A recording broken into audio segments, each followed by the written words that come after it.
If you constantly go on the internet and expose yourself to things that you don't like, you shouldn't do that. And those things affect you. What do I mean by that? I think one thing that I notice the more time I spend off of the internet is just how great the effect of the internet is on people.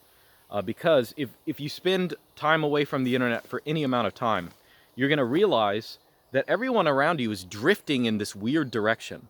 And there's nothing in the real world that motivates it. There's something in their social media algorithms that motivate it. Now, let me give you a little example, okay? And this applies perhaps especially for those people who think of themselves as individual thinkers, nonconformist kind of anti-establishment thinkers. I have my own political opinions, social opinions. I don't believe what they tell me. Nonetheless, merely being plugged into that system is something that affects you in ways you probably don't realize. Let me give you a little example. Suppose in real life, not using a phone, but in real life, you had to go to a cafe every single day. And at this cafe, you go and you take a sip or you do whatever, you're just hanging out alone. And every day at that cafe, there are two guys at the table nearby, and they are both vegans. And these two vegans are always talking about their veganism. They're talking about vegan foods. They're talking about the morality of consuming animals. They're talking about, oh, I don't have leather belts. They're talking about all this kind of stuff. This is not an example specifically about veganism. But this happens every single day. You hear them do this. Now, maybe you don't like vegans. You don't think about them. You don't care. Maybe you think the supposed morality of veganism is stupid. It's self-refuting, or who cares? It doesn't matter. But nonetheless, in exposing yourself to these people every single day, you see the inner workings of their mind. You see their values. You see how those values work.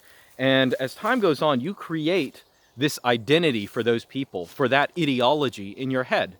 And that is now a permanent fixture of your brain. That's now a permanent part of how you process the world. And it affects everything. Like once you have your sip of tea or whatever, and you go back home, you walk home, you drive home, whatever, you're thinking about those vegans. Now they are a part of your mindset. Even if you're in your head, you're arguing against them. Maybe you have great arguments. Maybe you're totally owning them in the debate in your head. It doesn't matter. But now they are a part of your mind. They're a part of your consciousness. They are a distraction permanently in your brain. Now, take this example and multiply it 100-fold. And that is basically what it's like to be a normie, or actually even an abnormie on the internet. Because that is what the internet does to you. It doesn't just throw veganism or something like that in your head. It throws all the possible psyops in the world, and it puts them on your plate. It gives you all these different alternative ideologies.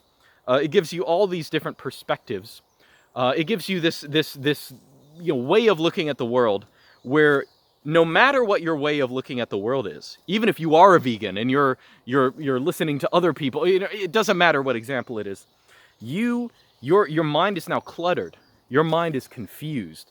You can't focus on things. You have arguments in your head. You have the values that you have. You know that they are not shared by other people. And this is what social media, technology, all these kind of things are doing to us. They are making it where we have these imaginary people in our heads. We can't think straight. And and just to be clear, this is actually how you get the values of the system. If the system can put in front of you, let's say there's Twitter or whatever social media site is run by a vegan. Okay, the vegan doesn't need to convince you. He needs to expose you to things over and over and over and over and over again. And that by itself affects the way you think. That by itself gives you a place in your brain where it normalizes a certain idea, right? So that's actually how it works, even if they're upsetting you while doing it. And when I see people who are very plugged into the internet, what are they thinking about? They're thinking about the new race hoax du jour. They're thinking about the new, the new current thing, And in real life, you're not going to see the current thing. It's not going to exist. I'm not just talking about the woods out here. I'm talking about, even people you run into in real life. A lot of times, if they bring up this stuff from the internet, it's kind of queer. It's kind of weird for them to do that. But nonetheless, like you are really, I think a lot of people, kind of, let's say conserva boomers, let's put it that way. A lot of people, they don't like the way the system works. They don't like the ideology of the system, but they are just as beholden to it. They are just as beholden to it because they are always on the defensive. They're always arguing with those imaginary vegans in their head. They're always arguing with those DEI people in their head. They care so much about this stuff. They won't stop talking about it. It's like everything is, I don't know. That's the kind of stuff. That's where they really get you. It's not even, now they can convince people. They convince many, many people.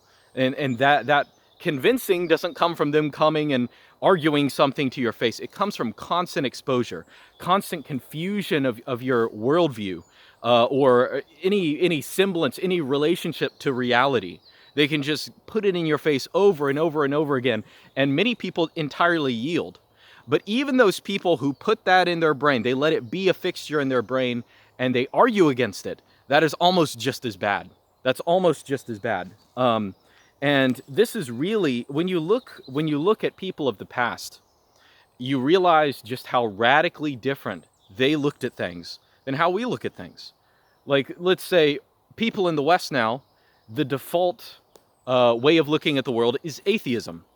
Even people who are religious, they default to a kind of atheistic way of looking at history and society. And whenever they're talking, even to religious people, they speak about all history as being this merely materialistic, humanistic, no spiritual nature to anything, right?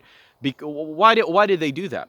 Well, they do that because every time they turn on the system, not only do they hear a atheistic way of looking at things, but even, they'll turn on a movie, and when people like them are presented, and they're presented not just in a bad way, that's not really what I'm getting at, but they're presented as conflicted. They all have skepticism and doubt and all this kind of stuff.